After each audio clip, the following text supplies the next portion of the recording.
মৃত্যুর পর আকাশে উড়ে যায় শরীর অথবা হারিয়ে যায় নদী স্রোতে। কি অবাক হচ্ছেন?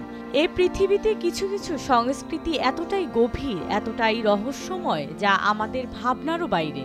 মৃত্যু, যে শব্দটা শুনলেই বুক কেঁপে ওঠে, চোখ ভিজে আসে, অথচ তিব্বতের মানুষ এই মৃত্যুকেই দেখে মুক্তির প্রতীক হিসেবে। তারা বিশ্বাস করে জীবন যেন প্রকৃতির ধারায় আসে, তেমন করেই মৃত্যুতেই ফিরে যায় প্রকৃতির কোলে। কিন্তু কিভাবে? তিব্বতের শেষকৃত্য একেবারেই ব্যতিক্রম। মাটিতে দাফন নয়, না আগুনে দাহ। তারা দেহকে তুলে দেয় আকাশে কিংবা ভাসিয়ে দেয় নদী স্রোতে।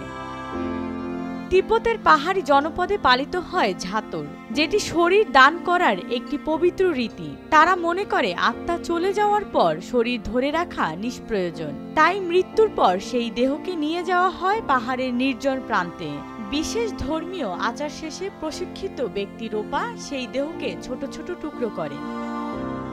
তারপর দূর আকাশ থেকে ভেসে আসে শকুনেরা, তারা খেয়ে ফেলে সেই দেহাংশ।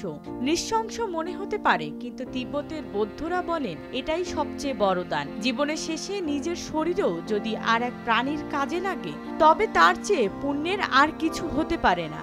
তাদের বিশ্বাস আত্মা যখন প্রকৃত মুক্তি পায় এবং নতুন আর এক জন্মের দিকে এগিয়ে যায়।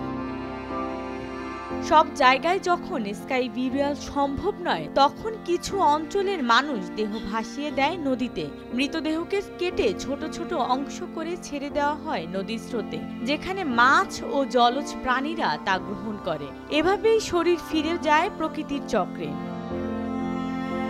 এক নীরব দান, যেখানে শব্দের প্রয়োজন পড়ে না, পরে শুধু হৃদয়ের উপলব্ধি। মৃত্যুর পরেও দান এক অনন্য শিক্ষা। তিব্বতের এই দুই ধরনের শেষকৃত্য, স্কাই বিরিয়াল আর ওয়াটার বিরিয়াল, যেখানে মৃত্যু মানে সমাপ্তি নয়, বরং শুরু প্রকৃতির আর এক চক্রের। মৃত্যু যেন সেখানে এক কাব্য, এক আত্মসমর্পণের নীরব গান। এ যেন প্রকৃতির কাছে চূড়ান্ত প্রার্থনা, এই শরীর তোমার, তুমি গ্রহণ করো। তিব্বতীয়রা যেন মৃত্যুকে বলে ওঠেন, এই পৃথিবীটা শুধু আমাদের জন্য নয়, মৃত্যুর পরও আমরা অন্য প্রাণের কাছে কিছু রেখে যেতে পারি। আসলেই প্রতিটি মৃত্যুই এক একটি গল্প, আর তিব্বতে সেই গল্পই যেন প্রকৃতির ভাষায় লেখা এক চিরন্তন কবিতা।